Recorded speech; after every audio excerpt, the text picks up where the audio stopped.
Have you ever looked at someone and assumed they were nothing, only to find out they owned the very ground you were standing on? In a world where money talks, but true wealth whispers. One woman decided to scream.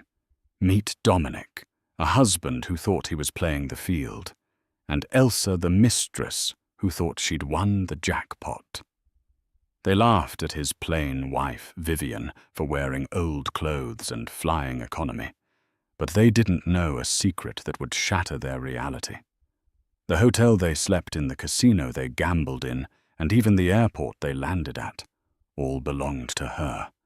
This isn't just a breakup, it's a corporate takeover. The chandelier in the lobby of the Grand Aurora didn't just sparkle, it dripped excess. 5,000 Swarovski crystals suspended over a floor of Italian marble that cost more per square foot than most people earned in a year. It was the kind of place where the air smelled of white tea and cold hard cash. Vivian Street. Claire sat in a wingback velvet chair near the concierge desk, almost disappearing into the upholstery. To the untrained eye, she was nobody. She wore a beige, oversized cardigan that looked a bit too worn, a pair of nondescript leggings and canvas sneakers. Her hair was pulled back in a messy bun, held together by a simple black elastic. There were no logos on her bag, just a soft, slouchy leather tote that had seen better days. She looked like the help, or perhaps a tired nanny waiting for her charges. She was actually waiting for her husband, Dominic Reynolds. He had told her he was in London for a crucial merger that would define his career. He had told her to stay home in Connecticut to water the hydrangeas and keep the house tidy. But Vivian wasn't in Connecticut. She was in Las Vegas, sitting in the lobby of the crown jewel of the Ether Hospitality Group. She checked her watch, a small vintage piece with a scratched face. 10:15 p.m. Right on time. The revolving doors spun, and in walked Dominic. He looked the part of the rising corporate star, a bespoke navy suit, a Tag Heuer watch that he'd bought on credit, and a smile that was too bright for the late hour. He wasn't alone. Clinging to his arm was a woman who was everything Vivian was currently pretending not to be. She was tall, blonde, and loud. Her dress was a neon pink bandage number by Hervé Léger that left very little to the imagination, and she was carrying a Louis Vuitton Neverfull bag that looked brand new. This was Elsa Hart, the personal assistant. Vivian watched over the top of a magazine as they approached the front desk. "Check in for Reynolds," Dominic said, his voice booming with the false confidence of a man spending money he barely had. "Presidential suite," the receptionist, a young man named Carter, typed furiously. "Welcome back, Mr. Reynolds. And Mrs. Reynolds?" Dominic froze. He coughed, glancing nervously at Elsa. No, this is Miss Hart, my associate." Elsa giggled a sharp, grating sound. "The better half for the weekend," she whispered loud enough for the concierge to hear. She leaned against the marble counter, flipping her hair. "Make sure we get the champagne service, sweetie. Dommy promised me the full Aurora experience." Vivian lowered her magazine. She stood up. She didn't rush. She walked with a slow, terrifying calmness toward the desk. "Dommy!" She repeated, her voice soft, but cutting through the lobby noise like a razor blade. Dominic whipped around. The color drained from his face so fast he looked like a corpse. "Vivian, what are you doing here?" Elsa looked Vivian up and down, her lip curling in immediate distaste. She saw the messy bun, the sneakers, the beige cardigan. She saw a woman who looked like she shopped at a discount outlet. "Oh my God," Elsa laughed, a cruel barking sound. Is this her? Is this the little wife you talk about? Dom, you're kidding me, Dominic was stammering. Viv, this is work. This is a business trip. You shouldn't be here. You look at you. You're embarrassing me. I'm embarrassing you, Vivian asked, tilting her head. You told me you were in London. Plans changed, Dominic snapped, trying to regain control by raising his voice. And look at you, you show up at a 5-star resort looking like you're here to clean the toilets. Jesus, Viv. Go home. Elsa stepped forward, placing a possessive hand on Dominic's chest. Listen, honey, she said to Vivian, her voice dripping with condescension. I know it's hard to accept that you're just not enough anymore. Dom needs someone who fits his lifestyle. Someone who fits this. She gestured grandly at the gold-leafed ceiling. Look at this place. Look at me. And then look at yourself.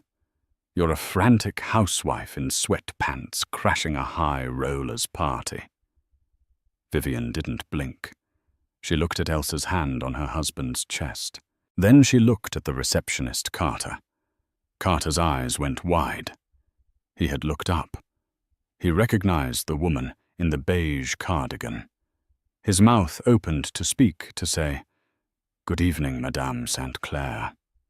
But Vivian held up one finger, a subtle motion that silenced him instantly.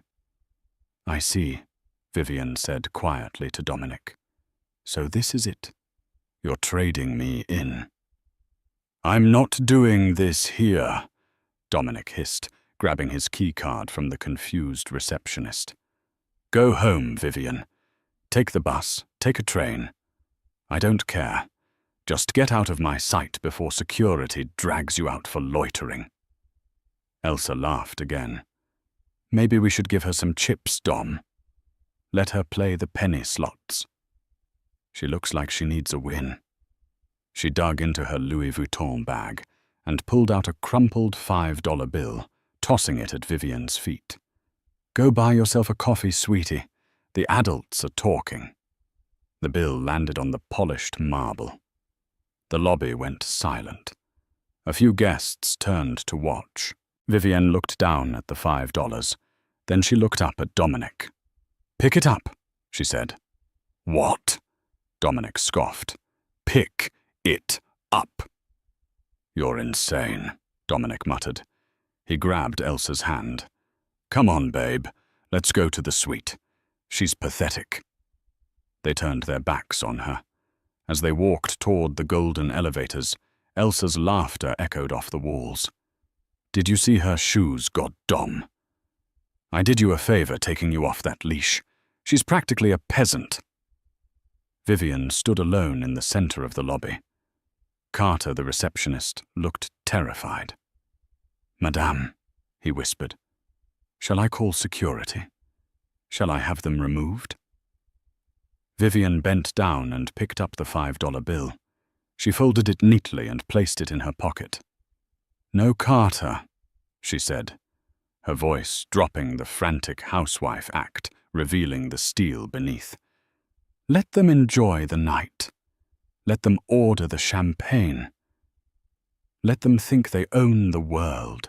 She pulled a phone from her pocket.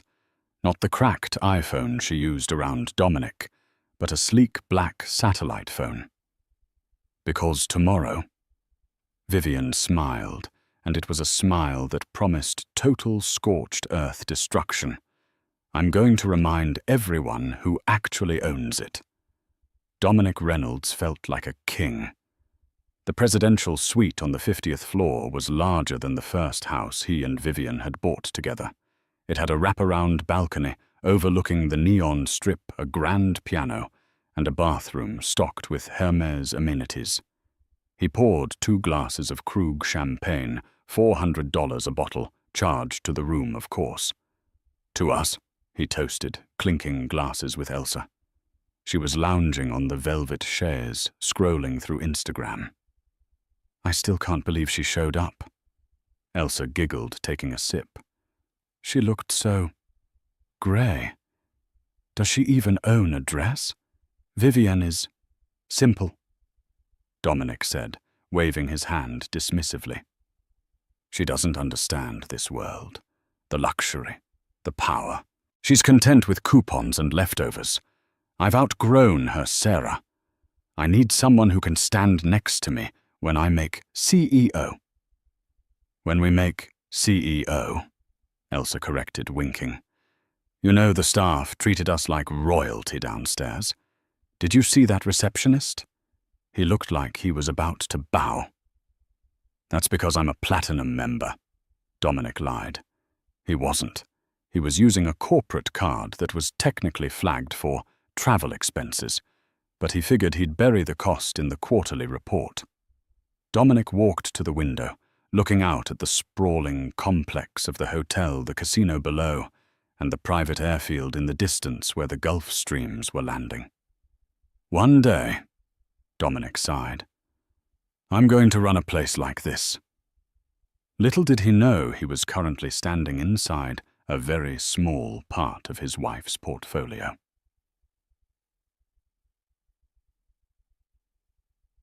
Downstairs, inside the high-limit Noir room, a private gambling parlor accessible only by retinal scan, Vivienne St. Clair had changed. Gone were the leggings and the beige cardigan. She was now wearing a midnight blue silk jumpsuit that fit her like a second skin, paired with diamond stud earrings that were small but flawless D-color stones worth more than Dominic's car. Her hair was loose, cascading in waves down her back. She sat at the head of a mahogany conference table in a private office behind the casino floor. Across from her sat the general manager of the hotel, a man named Arthur Sterling, and the head of security, a hulking ex-Mossad agent named Silas. The audit is complete, Madame St. Clair, Arthur said, his hands trembling slightly as he slid a black folder across the table. Vivienne opened it. Her eyes scanned the numbers. Dominic Reynolds, she read aloud. Mid-level Vice President of Sales for Omnitech Solutions. Yes. Arthur nodded. Omnitech is a subsidiary of Ether Group. We acquired them 6 months ago. Vivienne smirked. He doesn't know that, does he? No, madame. The acquisition was kept quiet at the board level. As far as Mr. Reynolds knows, he works for an independent tech firm. He has no idea that his ultimate boss is you. Vivienne closed the folder. And his spending. He has charged $42,000 to the corporate card in the last 3 days. Silas, the security chief, rumbled. The suite, the dinners at Le Cirque. A diamond bracelet from the lobby boutique charged an hour ago. For the mistress, Vivienne noted dryly. Yes, Elsa Hart, former waitress, currently unemployed, though she lists herself as a lifestyle influencer online. Vivienne stood up and walked to the wall of monitors. One screen showed the interior of the presidential suite. She watched Dominic, laughing, pouring more champagne, while Elsa jumped on the bed like a child. He thinks I'm poor, Vivienne murmured. He thinks my family money ran out years ago. He thinks I clip coupons because I have to. She turned back to the men. My grandfather built this empire on one rule: never show your hand until the pot is full. Dominic thinks he's holding a royal flush, but he's playing with monopoly money. What are your orders, madame? Arthur asked. Shall we cut off his credit, lock him out of the room? No, Vivienne said, her eyes gleaming dangerously. That's too easy. I don't want to just kick him out. I want to dismantle him. I want him to realize that every breath he takes in this city is by my permission. She tapped the table. Arthur, tomorrow morning I want the VIP treatment to end. But not abruptly. I want it to glitch. Small inconveniences. His keycard stops working. The water in the shower goes cold. The champagne arrives warm. And then... Vivian looked at the monitor where Elsa was now taking selfies with the view. We prepare the airport. I believe they're scheduled to fly out on Friday. Yes, madame. He booked 2 seats on a commercial flight, but he's on the waiting list for the company jet. Approve the jet, Vivian said. Arthur blinked. Approve it. For him. Yes, give him the jet. Let him think he's won. Let him get all the way to the tarmac, because that is where I want the finale to happen. She picked up the $5 bill Elsa had thrown at her earlier. She smoothed it out on the mahogany table. He treated me like a beggar in my own palace, Vivian whispered. Now I'm going to show him what it's like to be truly destitute. She looked at Silas. Get the legal team on the line. I want divorce papers drafted. And Silas, look into Miss Hart's background. Deep dive. If she has so much as an unpaid parking ticket, I want to know. Consider it done. Vivian turned back to the screen. Dominic was kissing Elsa's neck. Enjoy the night, Dommy, she said to the screen. It's the last night of your life as a rich man. The morning sun hit the gold-tinted windows of the presidential suite, usually a signal for the automated blackout curtains to gently retract and the climate control to adjust to a perfect 72 degrees. Instead, Dominic woke up sweating. The room was sweltering. The thermostat on the wall was blank. He groaned, his head pounding from the cheap champagne he'd ended up ordering after the Krug ran out another glitch the concierge had apologized for. He kicked off the Egyptian cotton sheets, which were now clinging to his skin, and stumbled toward the bathroom. "Sarah," he called out. "Sarah, it's boiling in here." There was no answer. He pushed open the double doors to the master bath, expecting to find Elsa soaking in the jacuzzi. Instead, he found her wrapped in a towel, furiously tapping on her phone, her hair wet and limp. "Don't bother," she snapped, not looking up. "The water is freezing. I tried to call the front desk for 20 minutes. No answer. Just hold music. And not even good hold music, Dom. It's some awful elevator jazz." Dominic rubbed his temples. "It's probably just a maintenance cycle. I'll go down there and tear a strip off them. Do they know who I am?" "Apparently not," Elsa muttered, "because room service brought breakfast an hour late and they forgot the avocados. Who forgets avocados in a 5-star hotel?" Dominic showered in icy water, gasping and cursing, washing off the sweat of the night before. He dressed quickly, skipping the shave because the backlit mirror wouldn't turn on.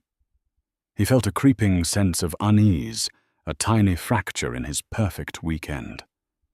He found Elsa on the balcony, fanning herself with a room service menu. "Let's just go to the pool," Dominic said, trying to salvage the mood. "I reserved the Emperor Cabana. Private butler misting fans, the works.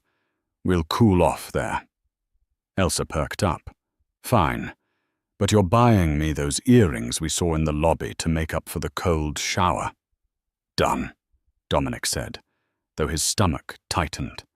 He did a quick mental calculation of his credit limit. It was getting tight.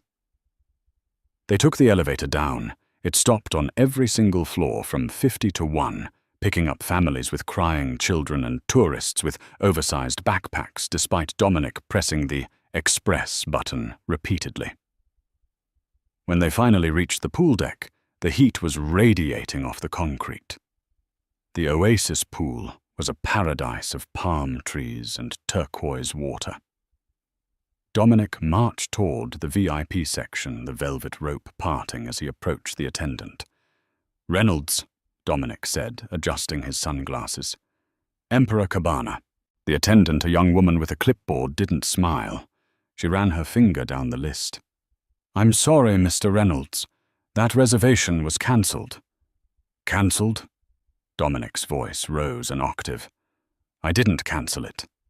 The system shows a cancellation due to invalid payment pre-authorization, she said loudly enough for the couple behind them to hear. Dominic felt the blood rush to his face. That's impossible. My card is a corporate black card. Run it again. I can't, sir. The cabana has already been rebooked. By whom? Dominic demanded, stepping forward aggressively. I want to see the manager. Who is in my cabana? The attendant gestured to the sprawling, silk-draped tent in the center of the island. Sitting there back to them was a woman in a wide-brimmed hat, reading a hardcover book. She was being served iced tea by 3 waiters simultaneously. That is a private guest of the owner, the attendant said. Now, if you'd like, there are 2 lounge chairs available near the kiddie pool. Complimentary towels are $5. Elsa let out a screech of disbelief. The kiddie pool, Dominic, do something. This is ridiculous, Dominic spat. He grabbed Elsa's arm. We're leaving. We'll go to the casino. I'll win enough to buy this damn pool. As they stormed off, the woman in the Emperor cabana lowered her book. It was Vivian. She watched them go, her expression unreadable behind her oversized Chanel sunglasses. She picked up her iced tea, a rare blend of Darjeeling that cost $50 a cup, and took a sip. Arthur, the general manager, stepped out from behind a pillar. Too subtle, he asked quietly. Just right, Vivian replied. He's angry now. He's impulsive. When a man like Dominic feels small, he tries to spend his way back to feeling big. Let him go to the tables. Is the dealer ready? Yes, madame. We have Marco at the blackjack table. He's the best cooler in Vegas. Dominic won't win a hand. Vivian nodded. Good. And Arthur. Make sure his key card stops working around 2:00 p.m. I want him to have to come down to the desk and beg to get back into his room. With pleasure. Vivian turned back to her book. It was a biography of Catherine the Great.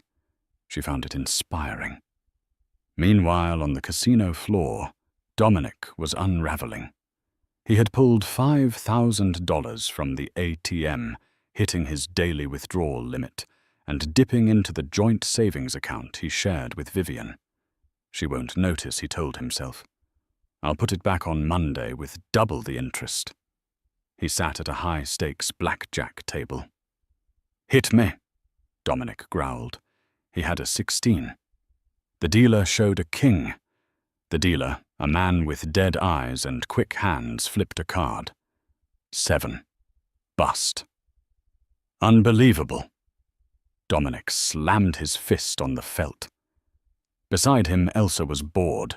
She was scrolling through TikTok occasionally, sighing. Dom, you're down $4,000. Can we just go shopping? You promised me the bracelet. Quiet, Sarah. I'm working here, Dominic snapped. Double or nothing. He lost the next hand. And the next. It wasn't just bad luck. It was a statistical anomaly. Every time he had a 20, the dealer pushed. Every time he had a 12, he busted. It was as if the cards themselves were allergic to him. By 1:30 p.m., Dominic had lost $7,000. He was sweating through his linen shirt. That's it, Elsa said, standing up. I'm going to the room to order lunch. You are being a loser right now, and it's not a good look. Fine, go. Dominic yelled, ignoring the stares of the pit boss. I'll come up when I've won it back. Elsa stomped off toward the elevators.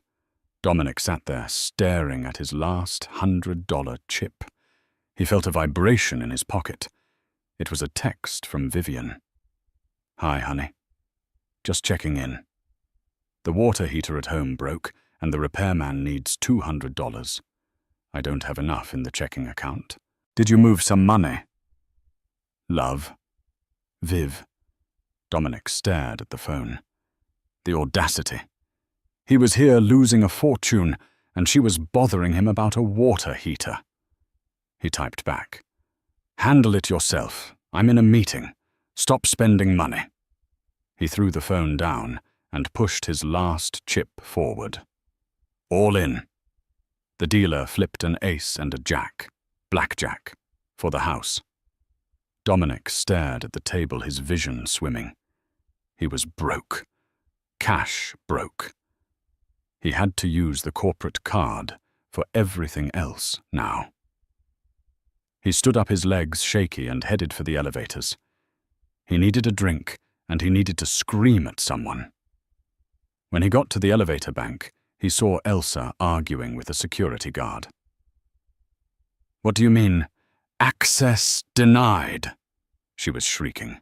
"I am in the presidential suite." "I'm sorry, miss," the guard said calmly. "The keycard is reading invalid. You'll need to go to the front desk to re-verify your payment method." Dominic walked up, his face pale. "What is going on? Your card is declined, Dom," Elsa yelled, hitting him on the chest with her clutch. "They locked us out." "My makeup is in there. My chargers fix it." Dominic looked around. People were watching. The facade was cracking. I'll handle it," he whispered. "It's a bank error. It has to be." But deep down in the pit of his stomach, Dominic Reynolds was starting to feel the cold shadow of the woman he had left in Connecticut. Or so he thought. The lobby of the Grand Aurora was bustling, but for Dominic the noise was distant buzz. He stood at the reception desk, sweating profusely, while Elsa sat on a nearby bench, refusing to look at him. "Mr. Reynolds," the receptionist said, a different one this time, a woman with a sharp bob and glasses. "I see the issue. The credit card on file, the corporate Amex. It's been flagged for unusual activity. The bank requires voice authorization." "Fine," Dominic said, wiping his forehead. "Give me the phone." "Actually, sir, since the bill currently exceeds the pre-authorization limit by—" She checked the screen. $14,000. We require a secondary form of payment to unlock the room." "I don't have another card on me," Dominic hissed. "Look, I am a vice president at Omnitech. You know we are good for it. Just unlock the damn door." "I can't do that, sir. Company policy." Dominic was about to explode when a man in a sharp grey suit approached him. "Mr. Reynolds?" Dominic turned. "Yes, who are you?" "I'm Silas, head of security," the man said. His voice was deep, gravelly. "We've had a call from your corporate headquarters. They are trying to reach you regarding the merger." Dominic's eyes widened. The merger. The London deal. If that went through, his bonus would cover this entire disaster of a trip 10 times over. "Yes. Yes, I've been having phone trouble," Dominic lied. "They are waiting for you in conference room B," Silas said. "Right this way." Dominic turned to Elsa. "Babe, wait here. This is it. This is the big win. Once I sign this, I'll buy the hotel." Elsa rolled her eyes, but stayed put. "Just hurry up. I need to change." Dominic followed Silas through the lobby, down a long corridor lined with black and white photos of Vegas history. They entered a boardroom that smelled of leather and mahogany. At the far end of the table sat a woman with her back to him, looking out the window. "Hello," Dominic said, straightening his tie. "I'm Dominic Reynolds from Omnitech." The chair swiveled. It wasn't Vivian. It was a woman Dominic didn't recognize, severe older, with silver hair. This was Eleanor Vance Vivian's personal attorney, though Dominic didn't know that. "Mr. Reynolds," Eleanor said, not standing up. "I represent the acquisition firm. Please sit." Dominic sat. He felt a surge of confidence. This was his arena. bullshitting in boardrooms. I assume you've seen the quarterly projections. Dominic started engaging his sales voice. Omnitech is poised for 20% growth. We aren't interested in the projections, Mr. Reynolds. Eleanor cut him off gently. We are interested in the assets. She slid a piece of paper across the table. We understand you are currently utilizing the company jet for your return trip. Dominic blinked. Yes, it was approved. My assistant booked it. Indeed.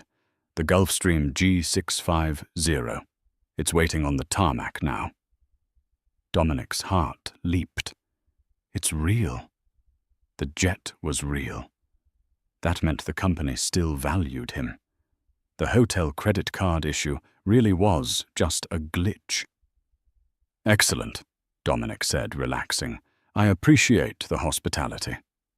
There is one condition, Eleanor said. The board wants to meet you, in person, immediately upon your landing in New York. They want to discuss your future role.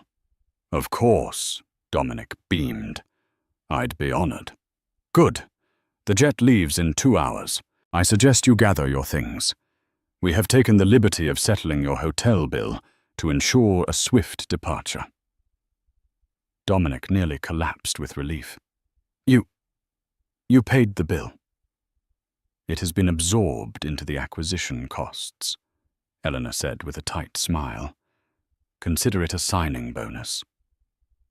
Dominic stood up, feeling 10 feet tall. Thank you. You won't regret this. He practically ran out of the room. Back in the lobby, he grabbed Elsa and spun her around. We're back, baby, he shouted. They paid the bill. The merger is happening, and we are taking the private jet home. Elsa's mood flipped instantly. The jet.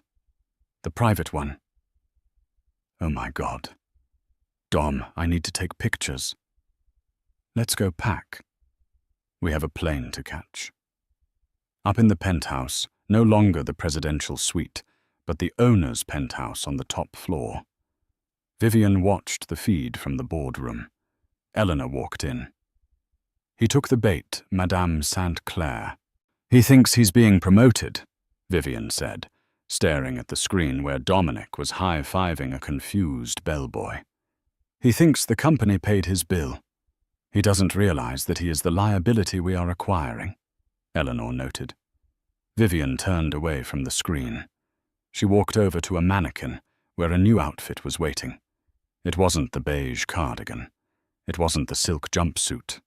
It was a power suit.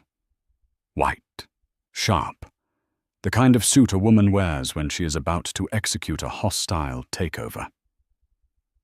Is the plane crew ready? Vivian asked. Yes, Silas answered from the doorway. Captain Miller knows the plan. They will board. They will taxi. But they won't take off immediately. Why not? Because, Vivian smiled, the owner needs to board first. You're flying with them? Eleanor asked, surprised. Oh no, Vivian corrected. I'm not flying with them. I'm flying instead of them. But I want to see their faces when they realize the seats they are sitting in. Belong to me. She checked her watch. Let's go to the airport. It's time to end this charade. The private airfield was a shimmering expanse of heat and asphalt. The Gulfstream G650 stood like a silver hawk, its engines humming. A red carpet, an actual red carpet, had been rolled out. Dominic and Elsa stepped out of the hotel's complimentary limousine, a final courtesy Arthur had approved. Now this is how I'm supposed to travel, Elsa cooed, snapping a selfie with the jet in the background. She was wearing a white faux fur stole, despite the 100-degree heat. Dominic adjusted his suit. He felt invincible again. The cold shower, the declined card, all forgotten. He was a corporate god. They walked up the stairs of the jet. The interior was magnificent. Cream leather seats, gold fittings, a bar stocked with vintage scotch. "Welcome aboard, Mr. Reynolds," the flight attendant said. She was professional cold. Champagne, Elsa ordered, flopping into a window seat. And make it the good stuff. I'm afraid we can't serve alcohol on the ground. Miss, the attendant said. Whatever. Just get us in the air. Dominic waved his hand. He buckled his seatbelt. New York, here we come. Goodbye, Vegas. Goodbye, poverty. He closed his eyes, visualizing his new office. Suddenly, the pilot's voice crackled over the intercom. Ladies and gentlemen, this is Captain Miller. We have a slight delay. We are waiting for the final passenger manifest to be cleared by the owner. Owner? Dominic opened his eyes. I thought this was a corporate jet. Omnitech owns it. Maybe the CEO is coming, Elsa asked, suddenly nervous. Dom, should I put my shoes back on? Before Dominic could answer, a black SUV rolled onto the tarmac. It didn't stop at the gate. It drove straight up to the plane stairs. Dominic peered out the window. Who is that? The door of the SUV opened. First, a security guard stepped out. Silas. Then a woman. She was wearing a white suit that looked like it cost more than Dominic's life insurance policy. Her hair was blown out in perfect waves. She carried a briefcase that looked like a weapon. Dominic squinted. The woman looked familiar. But the posture, the walk, it was so commanding, so regal. She walked up the stairs of the plane. Dominic unbuckled his seatbelt. I should greet them. It must be the chairman's wife. He stood up and straightened his jacket. The cabin door opened. The woman stepped inside. She took off her sunglasses slowly. Dominic's jaw dropped. His knees actually buckled, and he had to grab the headrest to stay upright. Elsa looked up from her phone, gasped, and dropped it. Vivian, Dominic choked out. The word felt like sand in his throat. Vivian St. Clair didn't look at him. She handed her briefcase to the flight attendant. Thank you, Sarah, Vivian said to the attendant. You can prep the cabin for departure. Yes, Mrs. Reynolds St. Clair, the attendant replied deferentially. Vivian finally turned her gaze to Dominic. It wasn't the gaze of a wife looking at her husband. It was the gaze of a predator looking at wounded prey. You're in my seat, Dominic, she said calmly. Your seat, Dominic stammered. Viv, what are you doing here? How did you get on the tarmac? This is the company jet. Vivian laughed. It was a soft, terrifying sound. Oh, darling, she said, stepping closer, smelling of expensive perfume and victory. You really haven't figured it out yet. Have you? Omnitech didn't pay your hotel bill. I did. Omnitech didn't approve the jet. I did. I don't understand, Dominic whispered. Omnitech, Vivian said, enunciating every syllable, is a subsidiary of Ether Hospitality, which is a holding of the St. Clair Trust. She leaned in close, her eyes locking onto his. I don't just water the hydrangeas, Dominic. I own the water company. I own the hotel. I own this plane. And as of this morning, she pulled a document from her inner pocket and dropped it on his tray table. I own you. The silence inside the cabin of the Gulf Stream was heavier than the humid air outside. Dominic stared at the document on the tray table. It was a deed of trust, notarized and stamped. The St. Clair Family Trust. Listed assets included Ether Hospitality Group, Vanguard Aviation, and Omnitech Global. This is fake. Dominic stammered, his voice cracking. Your father. He lost everything in 08. You told me. You told me we had to live on my salary, because there was nothing left. Vivian sat in the leather seat opposite him, crossing her legs. She looked like a queen addressing a peasant who had wandered into the throne room. I told you my father lost his liquidity, Vivian corrected coolly. I never said he lost the assets. We moved into the growth phase. We lived quietly to reinvest the dividends. I drove a Honda, so this company could buy your company. I clipped coupons, so we could acquire the airline you're sitting in. She leaned forward, her eyes hard as diamonds. I played the role of the supportive, frugal wife because I thought we were building something together, Dominic. I thought we were a team. I didn't realize I was just the bankroll for your midlife crisis. Elsa, who had been frozen in shock, suddenly found her voice, the survival instinct of a parasite kicking in. "Vivian, Mrs. Reynolds," Elsa said, her voice trembling with a fake sweetness. "You have to understand. I didn't know. Dom told me you were separated. He said you were legally roommates." "Shut up, Elsa," Dominic and Vivian said in unison. Vivian turned her gaze to the mistress. "And you, the lifestyle influencer. I had Silas run your socials. You have 12,000 followers, and 11,000 of them are bots you bought in Pakistan. You're not an influencer. You're a line item on my husband's credit card statement. A very expensive, tacky line item." Elsa's mouth opened and closed like a fish. "Now," Vivian checked her watch, "I have a board meeting in New York at 8 p.m. This plane is scheduled for takeoff in 10 minutes. "Great." Dominic exhaled, wiping sweat from his upper lip. "Look, Viv. Honey. We can talk about this in the air. We can fix this. I've been stressed. The pressure at work. I made a mistake.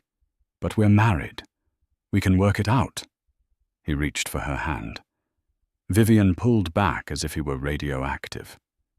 "You seem to be confused, Dominic," she said softly. "I said this plane is taking off. I didn't say you were on it." Dominic froze. "What? Get out," Vivian said. "You can't leave us here," Elsa shrieked. "We're in the middle of a private airfield. It's 100 degrees outside. How are we supposed to get home? Commercial." Vivian shrugged.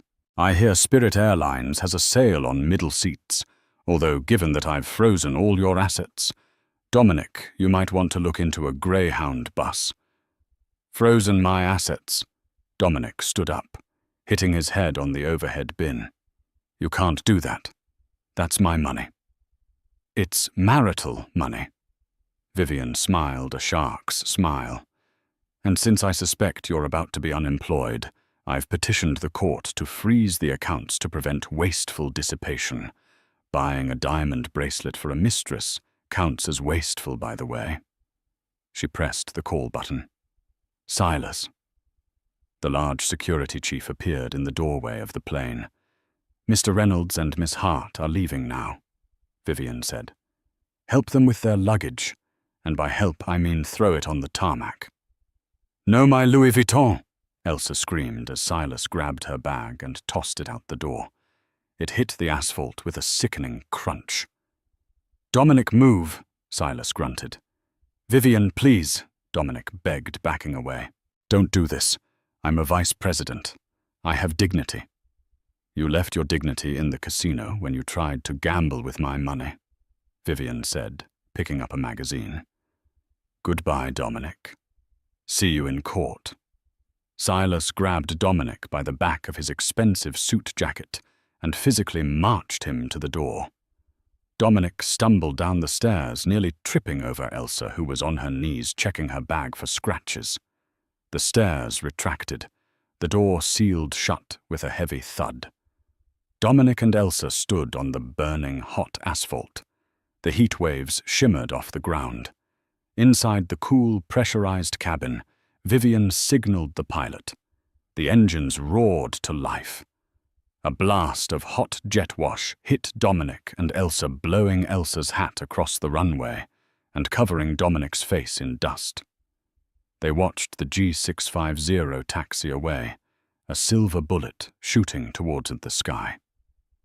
"My phone is dead," Elsa cried, holding up her device. "And I don't have any cash." "You have cash, right, Dom?" Dominic checked his pockets. He had the $5 bill Vivian had forced him to pick up in the lobby yesterday.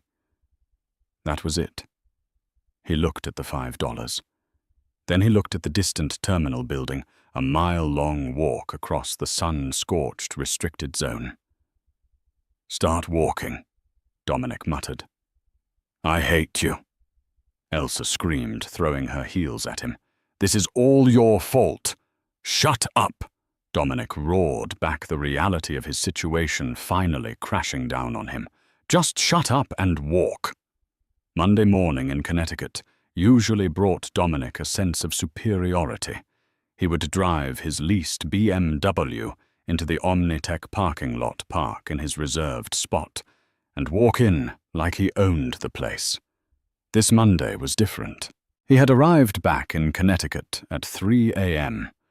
after a 13-hour nightmare involving a delayed budget flight, a middle seat next to a man eating tuna salad, and a $200 Uber ride he had to beg the driver to charge to his already over-limit credit card, promising a cash tip he didn't have. He hadn't gone home. He was terrified to face Vivian.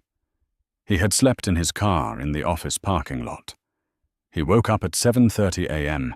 with a stiff neck and a suit that looked like he'd slept in it, because he had. He tried to splash water on his face in the lobby bathroom, but the dark circles under his eyes were permanent. "I just need to get to my office," he told himself. "If I can get to my desk, I can access the company accounts. I can move some numbers around. I can fix this." He took the elevator to the 12th floor. The office was buzzing. Phones were ringing. People were typing. But as Dominic walked down the central aisle, the noise died down. Heads turned. Whispers started. "Is that him? Look at his suit. I heard she owns the whole building." Dominic kept his head down, marching toward his corner office. He reached the glass door with his nameplate, Dominic Reynolds, VP of Sales. He reached for the handle. It was locked. He tapped his keycard against the reader. Beep, beep. Access denied. "Stupid thing," Dominic muttered, tapping it harder. Beep, beep. "Mr. Reynolds." Dominic turned. Standing behind him wasn't his assistant, Sarah. It was the director of human resources, a woman named Karen, who usually smiled at his jokes. She wasn't smiling today. Beside her stood two large men in security uniforms. "Karen." Dominic forced a laugh. "My keycard is acting up. Must be the magnetic strip." "Your access has been revoked, Dominic," Karen said loudly. The entire office floor was now silent. Every ear was tuned in. "Revoked? What are you talking about? I have a meeting with the London team in 10 minutes. "There is no London team," Karen said. "And you don't have a meeting. You have an exit interview." She gestured to the conference room, the fishbowl with glass walls where everyone could see inside. Dominic felt his stomach drop.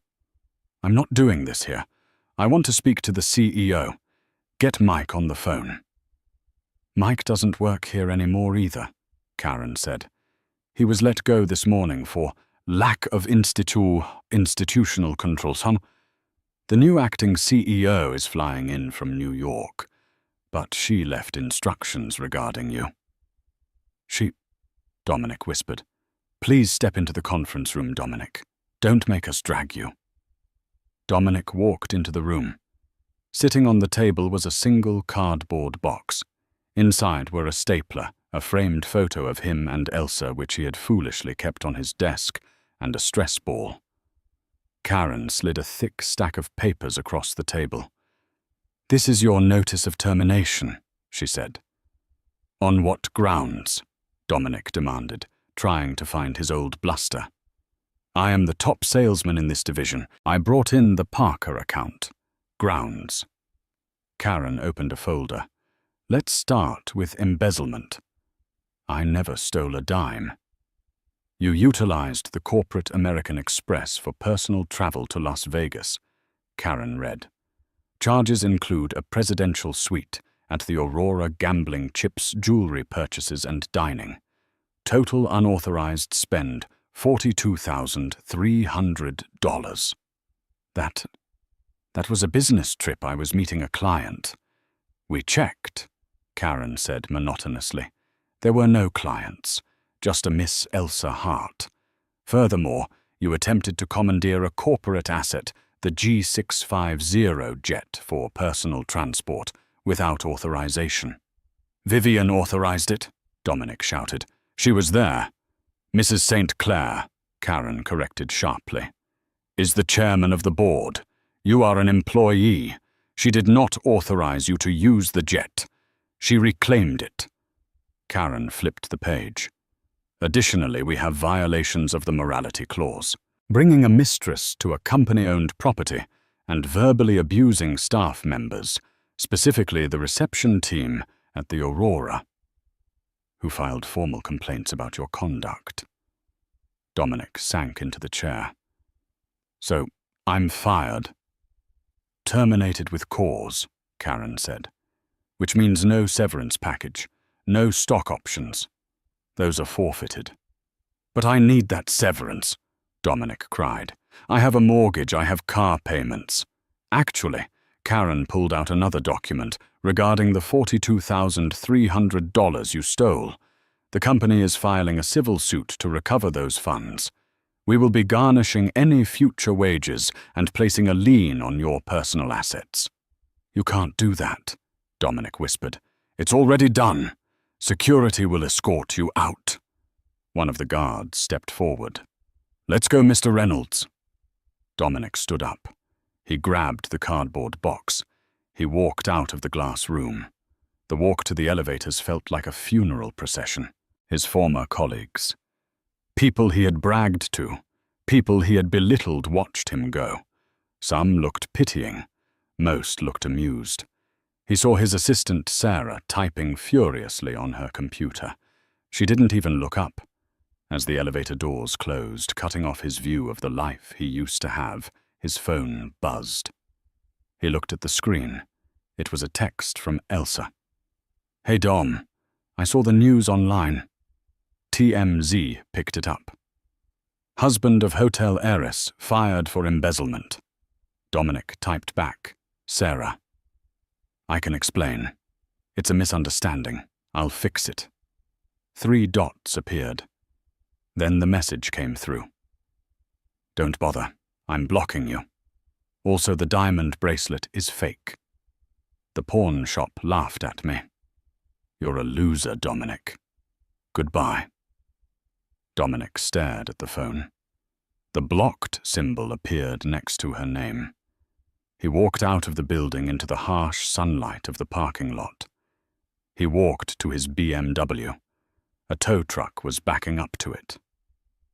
Hey. Dominic ran forward, dropping his box.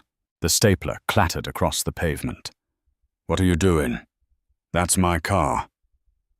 The tow truck driver, a burly man with a cigar, looked at a clipboard. Lease is under Omnitech Corporate Fleet, the driver said. Order came in 10 minutes ago. Repossess immediately. But how am I supposed to get home? Dominic pleaded. The driver shrugged. Not my problem, buddy. He hooked up the car and lifted it. Dominic watched as his last symbol of status was dragged away. He stood alone in the empty parking spot. He checked his pockets. $5. He had $5. And he realized with a sinking horror that the only person who might possibly help him was the woman he had spent the last year betraying. He had to go home. He had to face Vivian. It took Dominic 4 hours to get home. He took a bus that smelled of diesel and wet dog, which dropped him 3 miles from his neighborhood. He walked the rest of the way in his Italian leather loafers, which were now scuffed and blistering his heels. By the time he reached the driveway of the colonial house in Greenwich, It was late afternoon. The hydrangeas were in full bloom, blue and vibrant, mocking him. This was the house he had often complained about. "It's too small, Viv," he used to say. "The kitchen is outdated. We need something modern." Now looking at it, he realized he didn't even own a brick of it. He walked up the porch steps exhausted. He reached for his house key. It slid into the lock, but it wouldn't turn. Changed. He rang the doorbell. Once. Twice he pounded on the wood. "Vivian." "Open the door. I live here." The door opened. It wasn't Vivian. It was Silas, the security chief from the hotel. He was wearing a black polo shirt that strained against his biceps. "Mr. Reynolds," Silas nodded, blocking the doorway. "We've been expecting you." "Get out of my house," Dominic spat, though his voice lacked any real threat. "Not your house," Silas corrected calmly. "Step inside. Madame St. Clair is in the study." Dominic pushed past him. The hallway was filled with boxes, his golf clubs, his winter coats, his collection of vintage vinyl records, all packed and stacked near the door. He stormed into the study. Vivian was sitting at the oak desk. She was still wearing the white power suit from the plane. She was writing on a notepad with a fountain pen. She didn't look up when he entered. "You changed the locks," Dominic accused, breathless. "Security protocol," Vivian said, her voice cool and detached. "When an unauthorized individual has keys to a secure facility, you change the cylinders." "I am your husband." Security threat. Vivian finally looked up. Her eyes were devoid of the warmth he used to see. There was no anger, which was worse. There was only indifference. "You are a liability, Dominic. And my family didn't stay wealthy for 4 generations by keeping liabilities on the payroll." Dominic slumped into a chair, one of the leather wingbacks he loved. "Viv, please," he said, his voice breaking. "Can we stop the act? I know you're angry. I know I screwed up. But you deceived me too. You lied to me for 5 years. You pretended to be poor." Vivian stood up slowly. She walked around the desk and leaned against the edge, crossing her arms. "I didn't lie, Dominic. I omitted. And do you know why? Because you didn't trust me," Dominic said bitterly. "Because I wanted to be loved," she replied softly. "My whole life, men have looked at me and seen a bank account. They saw the St. Clair, name the hotels, the influence. They didn't see me. When I met you, you were different. You were ambitious, yes, but you seemed genuine. You didn't know who I was. I wanted to see if you could love Vivian, the woman, not Vivian, the heiress." She walked over to the window, looking out at the garden she had tended with her own hands. "I gave you a life, Dominic. A good life. I supported your career. I comforted you when you lost accounts. I made this house a home. But it wasn't enough, was it? You needed the flash. You needed the status. And the moment you thought you had outgrown me, the moment you thought you were a big shot, you discarded me like yesterday's trash." "I didn't discard you," Dominic protested. "It was just a fling. You took her to my hotel." Vivian snapped, her voice rising for the first time. "You slept in my suite. You laughed at me in my lobby. You threw $5 at me on my floor." She reached into her pocket and pulled out the crumpled $5 bill. She flicked it at him.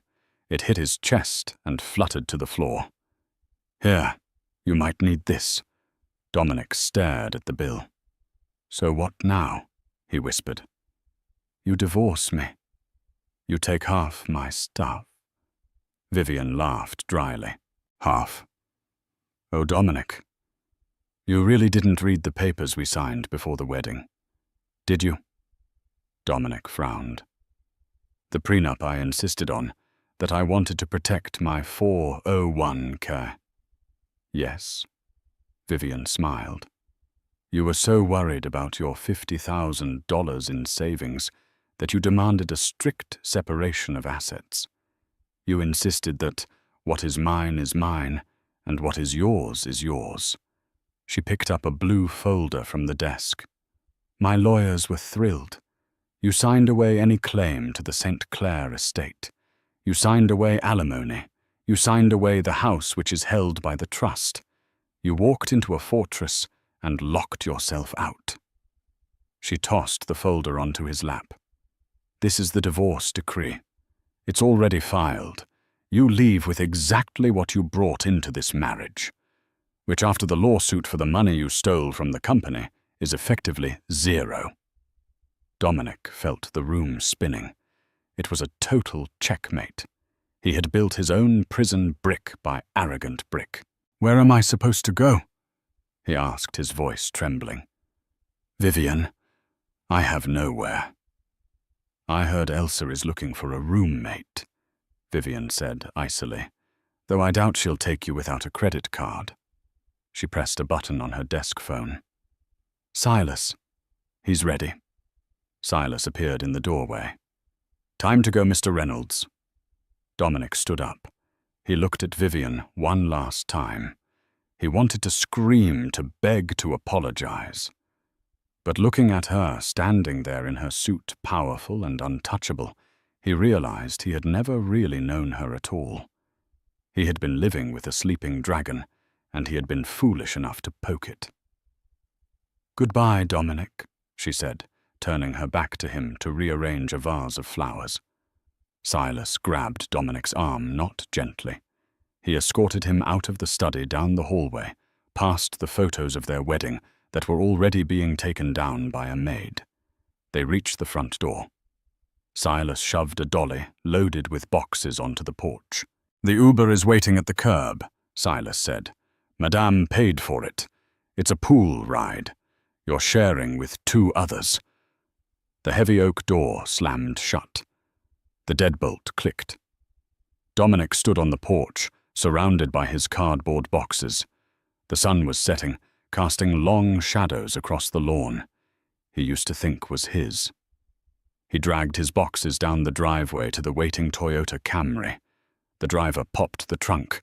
It was already half full. Dominic squeezed his life into the remaining space.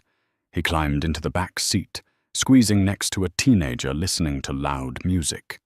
As the car pulled away, Dominic looked back at the house.